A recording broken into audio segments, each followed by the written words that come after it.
ça. C'est l'unité qui a créé le cerveau. C'est l'unité qui a amplifié leur pas jusqu'à ce que le Seigneur puisse entendre avec nom-là. C'est l'Éternel qui est venu secourir son peuple. L'unité dans la foi produit les miracles. L'unité, même dans nos faiblesses, appelle les divins d'intervenir dans toute sa puissance. Je le crois. L'unité, même dans nos manquements. L'unité, même dans nos limites. C'est une invitation du Tout-Puissant dans nos faiblesses et il utilise sa toute puissance.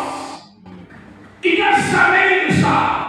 Il n'y a jamais eu de chevaux. Il n'y a jamais eu de bruit. Ces gens-là étaient en train de tout simplement marcher.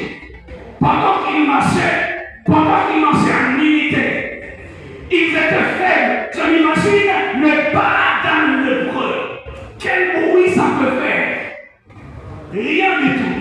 Mais à cause de l'unité, ces gens-là, ils ont commencé à marcher. Mais dans leur faiblesse, pendant qu'ils sont en train de marcher, tu es en train de multiplier les faiblesses de leurs pas, comme des amis, comme une armée, comme des chevaux, comme des chats.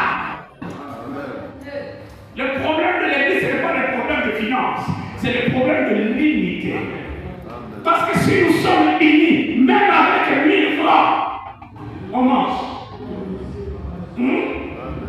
Si nous sommes unis dans la famille,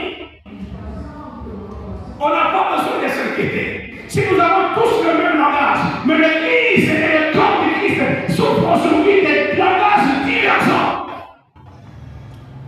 Est-ce que je parle à quelqu'un? On souffre de langages divergents. Le problème de l'Église, parce que ce n'est pas le diable, parce que le diable a été vaincu à la croix. Le problème de l'Église, c'est l'unité. Je n'ai pas peur du diable. La Bible dit qu'il a été écrasé. Sur la croix, Jésus a triomphé sur lui. Il a déplié les autorités, les dominations, les esprits des sont dans les lieux célestes. Et il l'a cloué publiquement en spectacle. Je n'ai pas peur du diable. Mais ce qui me fait peur, c'est lorsque les enfants de Dieu sont utilisés. Alléluia. Ce qui me fait peur, c'est lorsque